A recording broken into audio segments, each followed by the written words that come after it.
ഈ വിഷയത്തിൽ നമ്മൾ 3 പ്രധാനപ്പെട്ട കാര്യങ്ങളാണല്ലോ ഇന്ന് മോദി സൂചിപ്പിച്ചത്. ഒന്ന് കരുവന്നൂര്, 2 മാസപ്പടി, 3 സ്വർണ്ണക്കടത്ത്.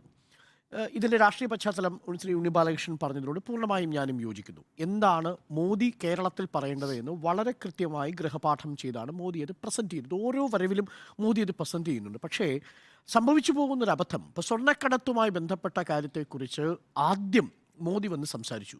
നമ്മളൊക്കെ വിചാരിച്ചത് എന്തോ ഒരു തുമ്പ് കിട്ടിയിട്ടാണ് മോദി ഇക്കാര്യത്തിൽ സംസാരിക്കുന്നത് എന്നാണ്. സ്വർണ്ണക്കടത്ത് ഏകദേശം അന്വേഷണം അവസാനിപ്പിച്ച മട്ടാണ്. കാരണം ആ സ്വർണം ആരാണ് കടത്തിയത്? ഫാരിദ്. അദ്ദേഹത്തിനെ കുറിച്ചുള്ള വിശദാംശങ്ങൾ അന്വേഷണ ഏജൻസിയുടെ കയ്യിലില്ല.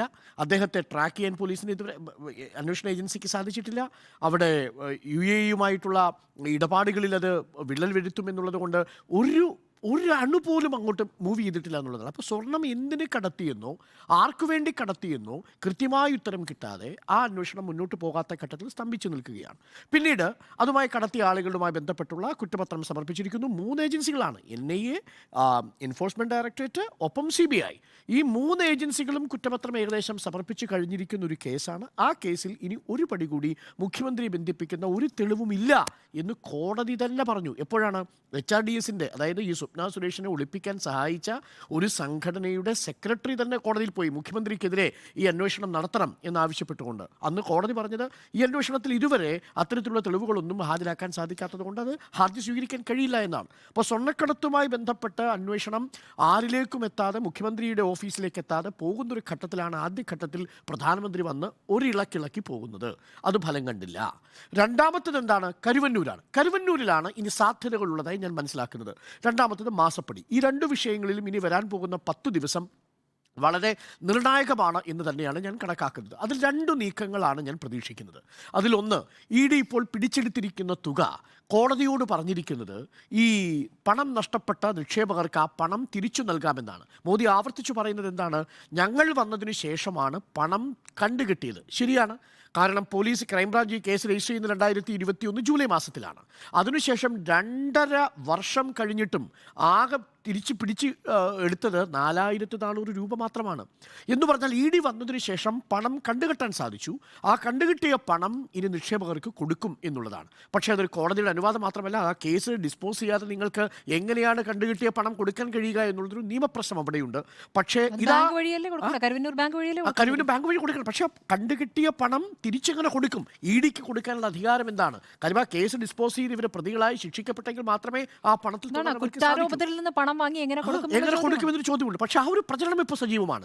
മോദി നഷ്ടപ്പെട്ടവരിൽ നിന്ന് പണം തിരിച്ചു കൊടുക്കാൻ പോകുന്നു. അതാണ് ഒരു സ്ട്രാറ്റജി. രണ്ടാമത്തെ സ്ട്രാറ്റജി, നേരത്തെ PK ബിജുവിനെ ചോദ്യം ചെയ്തു, ഷാജിനെ ചോദ്യം ചെയ്തു. വീണ്ടും AC മൊയ്തീനിലേക്ക് എത്താനുള്ള വഴികളുണ്ടോ എന്ന് പരമാവധി അന്വേഷിച്ചുകൊണ്ടിരിക്കുക. ഞാൻ മനസ്സിലാക്കുന്നത് ഇതിൽ ആലത്തൂരിലെ സ്ഥാനാർത്ഥിയായ TN സരസുവുമായി പ്രധാനമന്ത്രി ഒരു ഫോണിൽ സംഭാഷണം നടത്തുന്നത് പുറത്തു വന്നിരുന്നു.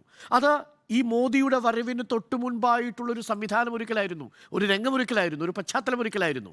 കാരണം മോദിക്ക് ഇനി ഇവിടെ വന്ന് സംസാരിക്കാൻ ഒരു പ്രധാന വിഷയം വേണം. നാരീശക്തി പറഞ്ഞാൽ മണിപ്പൂർ ചോദ്യമുണ്ടാവും. അത് നിങ്ങൾക്ക് ഉയർത്താൻ കഴിയില്ല. നിങ്ങൾക്ക് കേരള സ്റ്റോറി പ്രചരിപ്പിക്കാൻ കഴിയില്ല. സിവിൽ കോഡ് ഇവിടെ പ്രചരിപ്പിക്കാൻ കഴിയില്ല. CSDS സർവേ തന്നെ മോദിയുടെ ലീഡർഷിപ്പിൽ ഏറ്റവും കൂടുതൽ ആളുകൾ പിന്തുണയ്ക്കുന്ന രാമക്ഷേത്രം പറയാൻ കഴിയില്ല. പിന്നിന് പറയണമെങ്കിൽ ഈ സർക്കാരിനെതിരെ ടെയിൻറ്റഡായ ഇമേജ് പ്രദർശിപ്പിക്കണം. അത് സ്വർണ്ണക്കടത്ത് പറയാൻ കഴിയില്ല. ഞാൻ നേരത്തെ പറഞ്ഞത് ആ കേസ് അവിടെ അവസാനിച്ചു. ഇനിയുള്ളത് എന്താണ്? 2 കാര്യങ്ങളാണ്: മാസപ്പടിയും കരുവന്നൂരും. മാസപ്പടിയുടെ കാര്യത്തിൽ SFIയുടെ അന്വേഷണം നടക്കുക. ഇവിടെ CMRLA ഉദ്യോഗസ്ഥർക്ക് ED കൊടുത്തിരിക്കുക. അതിനും അപ്പുറത്തേക്ക് UDF-ലെ നേതാക്കളാണ് കൂടുതൽ പണം പറ്റിയിരിക്കുന്നത് എന്നൊരു പ്രശ്നം കൂടി അവിടെ കിടക്കുന്നു. അപ്പോൾ അത് LDF-ലേക്ക് തിരിച്ചുവിടണമെങ്കിൽ പിന്നെ ആകെയുള്ളത് കരുവന്നൂരാണ്. അങ്ങനെ വരണമെങ്കിൽ ആലത്തൂരിലെ സ്ഥാനാർത്ഥി എന്നെ വിളിച്ച് കരഞ്ഞു പറഞ്ഞു അത്രേ, നിക്ഷേപകർ പണം കിട്ടാതെ ബുദ്ധിമുട്ടുന്നു എന്ന് പറഞ്ഞു എന്നാണ്. ഞാൻ മനസ്സിലാക്കുന്നത് ആലത്തൂരിലെ സ്ഥാനാർത്ഥിക്ക് ഈ കരുവന്നൂരിലെ ബാങ്ക് ഇടപാടുകളെക്കുറിച്ച് കാര്യമായ ധാരണയില്ല എന്നാണ്. കാരണം എനിക്ക് വ്യക്തിപരമായിട്ട് അറിയാവുന്നൊരു സ്ഥാനാർത്ഥി കൂടിയാണ്. ഒരു പക്ഷേ ഇനി അതിനെക്കുറിച്ച് പഠിച്ചു എന്ന് കരുതുക. എങ്കിൽ പോലും ഒരു പശ്ചാത്തലം സൃഷ്ടിക്കലാണ്. അവിടെ ഫിലോമിനയുടെ മരണമടക്കമുള്ള ഒരുപാട് വൈകാരിക വിഷയമുണ്ട്. അതിൽ CPM-ൻ്റെ പ്രാദേശിക നേതൃത്വത്തിന് അറിവുണ്ട് എന്ന് തന്നെയാണ് ഞാൻ ഇപ്പോഴും വിശ്വസിക്കുന്നത്. അതിൽ കുറ്റക്കാരായിട്ടുള്ളവരെ പരമാവധി ശിക്ഷ കൊടുക്കണമെന്ന് തന്നെയാണ് എൻ്റെ വാദം. അപ്പോൾ ഇതൊരു പ്രധാനപ്പെട്ട വിഷയമായി വരിക. തിരഞ്ഞെടുപ്പിന് തൊട്ട് മുമ്പ് വീണ്ടും AC മൊയ്തീനിലേക്ക് അന്വേഷണം എത്തിക്കുക എന്നതാണ് വഴി. മൂന്നാമത്തതായിട്ടുള്ളത്, വീണ വിജയനിലേക്ക് മാസപ്പടി വിവാദത്തിൽ ഒരു ചോദ്യം ചെയ്യാൻ ED വിളിപ്പിക്കുക. നമ്മൾ ഈ CMRL വിഷയം വരുന്നത് ഓർമ്മയുണ്ടാവുമല്ലോ.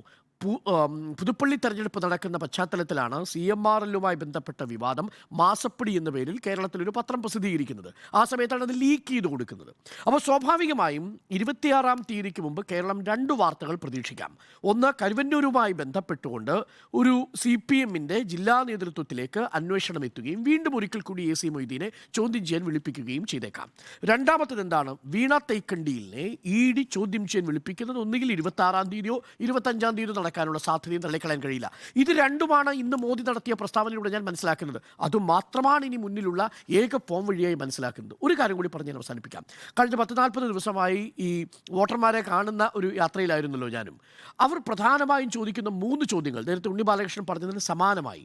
അതിലൊന്ന്, സമാധാനത്തോടുകൂടി ജീവിക്കാൻ കഴിയുന്ന ഒരു ഭരണകൂടം കേന്ദ്രത്തിൽ വരണം. സാധാരണക്കാരുടെ ഭാഷയിലാണ്. അവർക്ക് മതേതരത്വമെന്നോ സാമൂഹിക മതസൗഹാർദ്ദമെന്നോ പറയാൻ അറിയാത്തവർ പറയുന്നത് സമാധാനത്തോടുകൂടി ജീവിക്കാൻ പറ്റണം. അത് പ്രത്യേകിച്ച് കേരള സ്റ്റോറി ആ വിഷയത്തിൽ ഒരു വലിയ ചലനമുണ്ടാക്കിയിട്ടുണ്ട്. അത് യഥാർത്ഥത്തിൽ BJP സംഘപരിവാർ ശക്തികൾക്ക് തിരിച്ചടിയായെന്നാണ് എൻ്റെ വിലയിരുത്തൽ. അതുകൂടി വന്ന് ചർച്ച ചെയ്തു, മണിപ്പൂരിനോടൊപ്പം തന്നെ കേരളം. മാത്രമല്ല, ഈ ഇരുമുന്നണികളും തമ്മിലുള്ള ഈ ആരാണ് നരേന്ദ്രമോദി എതിർക്കാൻ ഏറ്റവും ശക്തൻ എന്നാണല്ലോ ചോദ്യം. ഞങ്ങളാണ് ശക്തനെന്ന് പറയുന്നു, അതല്ല ഞങ്ങളാണ് ശക്തനെന്ന് പറയുന്നു. ഈ ഇരുമുന്നണികൾ തമ്മിലുള്ള സംവാദം ആ അർത്ഥത്തിൽ സംഘപരിവാറിനെയാണ് കൂടുതൽ വെട്ടിലാക്കിയിരിക്കുന്നത്. സംവാദം കൊണ്ടുപോയിരിക്കുന്നത് ഈ ഇടതുമുന്നണിയും ഐക്യജനാധിപത്യ മുന്നണിയും തമ്മിലുള്ള പൊളിറ്റിക്കൽ സംവാദമായി കഴിഞ്ഞു. ഒരു ഭാഗത്ത് CAA ആർക്കാണ് ഏറ്റവും കൂടുതൽ നിലപാട്, മറുഭാഗത്ത് NIA ആർക്കാണ് ഏറ്റവും കൂടുതൽ ശക്തമായ നിലപാട്, കേരള സ്റ്റോറിയിൽ ആർക്കാണ് നിലപാട്. ഇതെല്ലാം അടിസ്ഥാനമായി സംഘപരിവാറിൻ്റെ രാഷ്ട്രീയത്തെ ബാധിക്കുന്നു. അതുകൊണ്ട് ഇരുമുന്നണികൾ തമ്മിലുള്ള സംവാദം സംഘപരിവാറിനെ പ്രതിരോധത്തിലാക്കിയിരിക്കുന്ന പശ്ചാത്തലത്തിൽ കൂടിയാണ് പ്രധാനമന്ത്രിയുടെ ഈ തെരഞ്ഞെടുത്തിരിക്കുന്ന 3 വിഷയങ്ങൾ. ആ 3 വിഷയങ്ങളിൽ ഏറ്റവും കൂടുതൽ ഊന്നൽ നൽകിയിരിക്കുന്നത് കരുവന്നൂരിലാണ്. തീർച്ചയായിട്ടും മുൻ മുഖ്യമന്ത്രിയിലേക്കാണ്. അതിൻ്റെ രാഷ്ട്രീയ ലക്ഷ്യം പരമാവധി ലെഫ്റ്റിൻ്റെ ആൻറ്റി ഇൻകംബൻസി വോട്ടുകൾ മറിച്ചെടുക്കുക എന്നതാണ്. ഒരു മണ്ഡലത്തിലെങ്കിലും, ആ മണ്ഡലം ഞാൻ പറയുന്നു തൃശ്ശൂരാണ് നരേന്ദ്രമോദി ലക്ഷ്യമിടുന്നത്. ആലത്തൂരല്ല, പത്തനംതിട്ടയല്ല, പാലക്കാടല്ല, തിരുവനന്തപുരവുമല്ല. ആ തൃശ്ശൂരിൽ അവസാനത്തെ സാധ്യതയ്ക്കുള്ള ശ്രമമാണ് ഇന്ന് നമ്മൾ കണ്ടത്. പക്ഷേ അത് എത്രത്തോളം ഫലവത്താകുമെന്ന് എനിക്കറിയില്ല. കാരണം നമ്മൾ ഈ യാത്ര കഴിഞ്ഞ് തിരിച്ചു വരുമ്പോൾ കാണാൻ കഴിഞ്ഞത് ഈ തിരഞ്ഞെടുപ്പിൻ്റെ പ്രഖ്യാപനമുണ്ടാവുന്ന വേളയിലുണ്ടാവുന്ന BJP അനുകൂല തരംഗം എന്നൊക്കെ നമ്മൾ പറയുന്നത് ഇപ്പോഴില്ല ഫീൽഡിൽ. അത് നമുക്ക് കാണാൻ സാധിക്കുന്നുണ്ട്. പക്ഷേ അത് തിരഞ്ഞെടുപ്പിലൂടെയാണ് നമുക്കത് മനസ്സിലാവുക. ഇതാണ് എൻ്റെ ടേക്ക്. മുൻ മുഖ്യമന്ത്രിക്കെതിരെ തന്നെയാണ്.